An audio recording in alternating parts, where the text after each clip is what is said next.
John, a fisherman, boards an abandoned boat in the middle of the ocean. A boat that is not just a structure of wood and iron, but a hungry monster. A boat that can leave you dying of thirst, trap you in the bathroom, and even push you into the sea to watch you drown. The story begins with a very calm and ordinary scene. John is a middle-aged fisherman whose entire world revolves around the sea. He sets out alone in his small boat. He understands the language of the waves, but today he didn't know that the sea had something else planned for him. He casts his nets, drinks his tea, and welcomes the first rays of the sun. Suddenly, there is a dramatic change in the atmosphere. The blue sky is replaced by a white, milky fog. This was no ordinary fog. It was so thick that John couldn't even see the front of his own boat. His navigation equipment, compass, starts behaving strangely. The sea, which had been his friend until now, suddenly becomes a labyrinth. This is the first time John shows signs of panic, because for an experienced sailor, getting lost in the fog is tantamount to death. As the fog clears slightly, a gigantic, magnificent white ship appears before John. The ship was called Aeon. In the fog, it looked like a haunted castle. John calls out to it repeatedly, "Hello, is anyone there? Do you need help?" But only silence answered. The boat wasn't moving, nor was there any sign of life. It simply floated on the ocean waves like a giant corpse. John steered his small boat towards the Aeon. Sailors have a code. If you find an abandoned boat, you must try to help. John tied his boat to the side of the larger vessel with a rope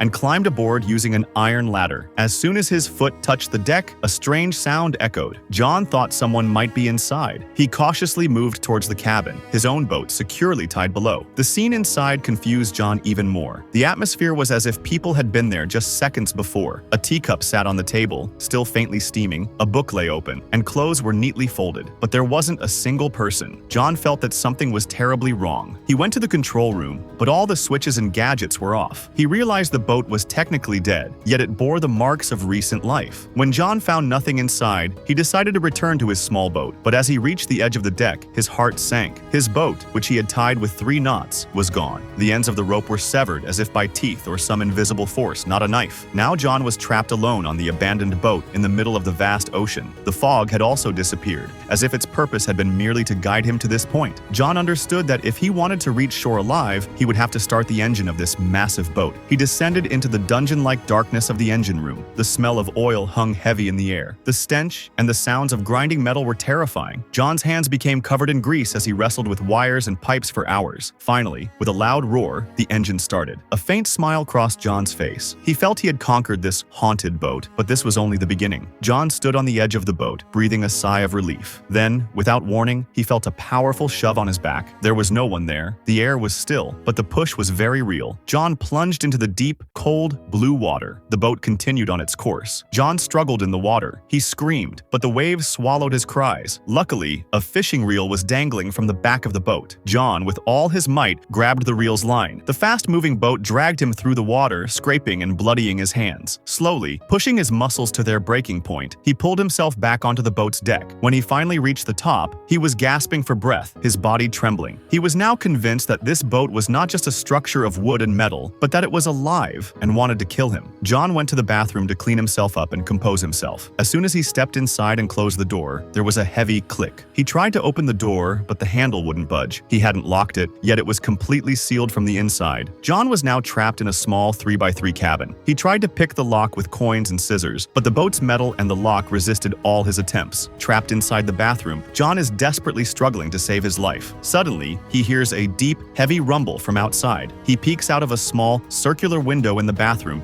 and his blood runs cold. A gigantic cargo ship is heading straight towards his boat. John knows that if the ship hits his boat, it will be shattered like a matchbox. He frantically bangs on the door, but the boat's structure muffles his cries. John takes off his shirt and tries to wave it out of the window, hoping to catch the attention of the cargo ship's captain. But the massive ship continues its relentless advance, calm and indifferent like a monstrous beast. The waves of the sea repeatedly push the boat into the ship's path. John now sees his death staring him in the face. He huddles in the corner of the bathroom and begins to pray, but then the boat lurches violently and the cargo ship scrapes past it. The boat doesn't sink, but the collision causes the engine to shut down again, and John loses consciousness. When John regains consciousness, he sees that the bathroom floor is filling with water. He assumes the collision must have caused a leak in the boat, but strangely, the water is coming from the shower in the sink. John tries to turn off the taps, but they are jammed. Slowly, the water rises to his knees. The most terrifying thing happens when he tastes the water. It's fresh water. He realizes the boat is using its own water tanks to drown him. This boat is finding new ways to kill him. Hours have passed since he was trapped. John is terribly thirsty. thirsty. He tries to drink from the sink, but as soon as he puts his mouth to the tap, the taste of the water suddenly changes. Now the water was so salty and foul that John felt nauseous. The boat seemed to be playing a cruel trick on him. When he needed water, the boat gave him poisonous water. John was now physically breaking down. His eyes were sunken, and his courage was failing him. Suddenly, a miracle happened. The bathroom door, which had been locked for hours, opened on its own with a soft click. John stumbled out and gasped for fresh air. He now understood that he was not safe on this boat. He immediately went to the deck and tried to construct a makeshift raft from the available materials. He gathered some empty drums, planks of wood, and ropes. His intention was clear: to get away from this living boat, even if it meant facing death. John somehow managed to launch his small raft into the sea